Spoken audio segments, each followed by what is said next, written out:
Hello guys, ayan, ginawan ko si Mingming ng bahay niya. Wow! Pangatlo siyang ano. Ito, isa mula sa baba. Dito yung maliliit. Tapos andun siya sa taas. So, ay, Mingming, diyan ka lang. Wow! Ayan. Pangatlo siya, pangatlo. Pangatlong palapag. Pangatlong palapag. Ayan, nilagyan ko ng palmera at saka ng halaman na ano bang halaman to? Yung red. Para hindi sila ganong mainitan. Ayan, bumaba na. Nag-iba na yung bahay nyo. Ayan, gagawain ko pa yan. Lalagyan ko pa ng plastic saka tolda.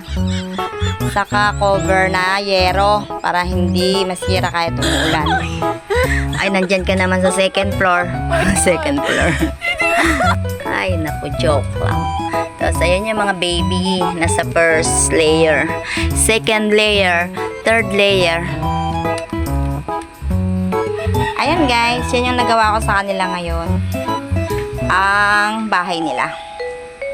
Para hindi sila tabi-tabi kasi masikip na sila dun pag isa lang. Ayun guys, ayun si Mingming. Mingming nangungulit. Mingming makulets. Ayun, Mingming. Tuman-tuwa ako sa bahay mo, ha? Mingming makulets. Aming-aming. Aming-aming makulets.